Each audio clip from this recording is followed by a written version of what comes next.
And now, Lunch Bunnies with the Bunnies!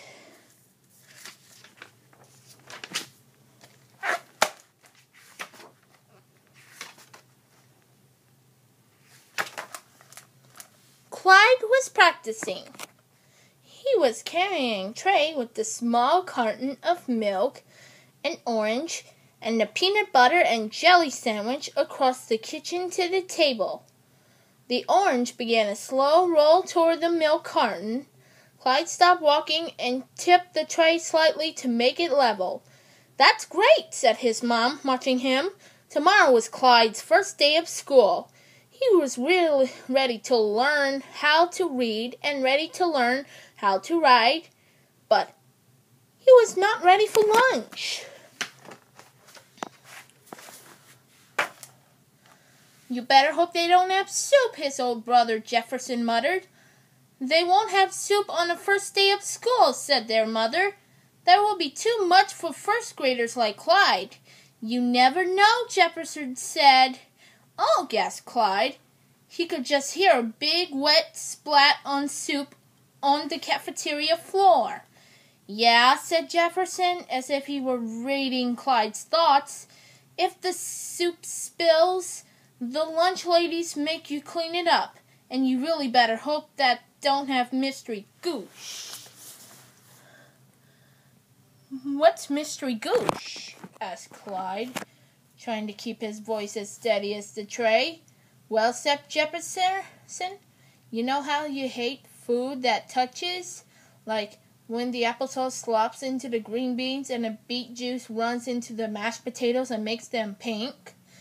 "Yeah," said Clyde slowly. "That's what mystery goosh is," said Jefferson. "Except at school, the cooks do it on purpose. They goosh up all these food together, peas, carrots, a yellow ogre, some cottage cheese for good measure, and you have to eat every bite." "Jefferson," their mother said sharply, "don't get making up nonsense and frighten your brother. It's not nonsense, Mom, and Mystery Goose is frightened. It's yuck." When Clyde went to bed, he said to his mother, "We should have practice with soup." "Don't worry, you do just fine," his mom said. "But what if," Clyde said heartily. What if what?" his mom asked. "What if no one wants to eat lunch with me?" he whispered. "Don't be silly, Clyde. You'll make friends. I like eating lunch with you." "But you're my mother. That doesn't count." "Well, even if you weren't, we still want to eat lunch with you." Clyde tried to imagine her short and eating lunch in the school cafeteria. It was hard. That night, Clyde dreamed about cafeteria lines miles long when you had to carry your tray up hills and over mountains, across rivers and down through valleys. They were scolding lunch ladies around every bend, making your mop-up spilled soup. And there was no one to help him. He felt so alone.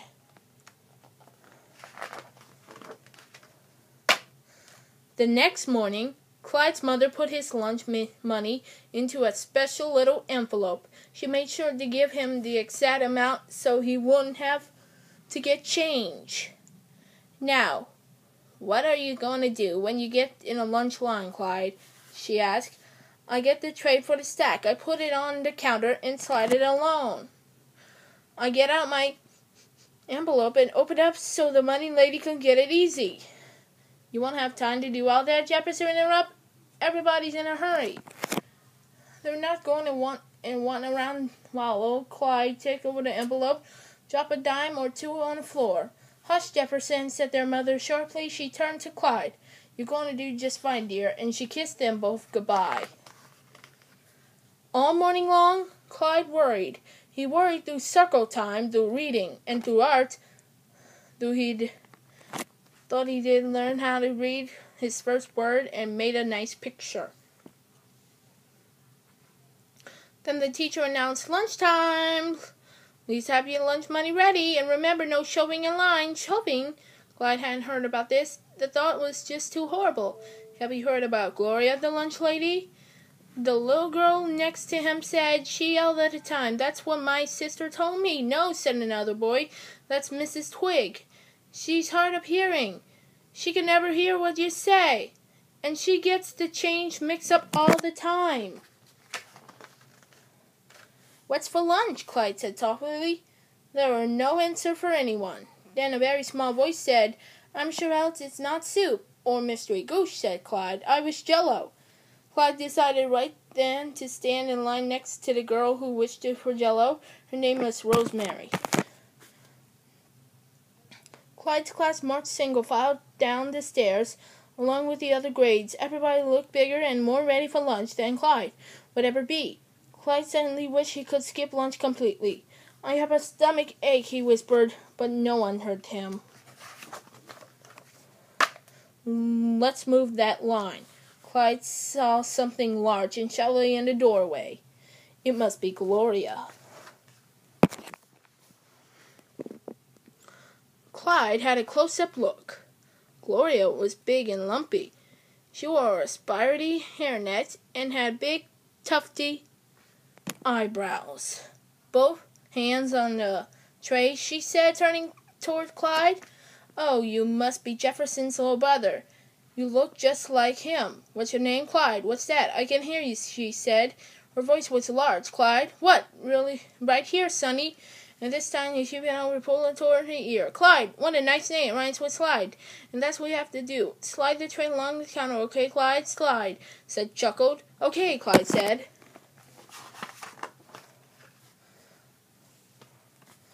Clyde took his tray. Sweetie, another lunch lady behind the counter, held up the ice cream soup. You want some? It's mashed potatoes, not ice cream, whispered Rosemary to Clyde. Weird.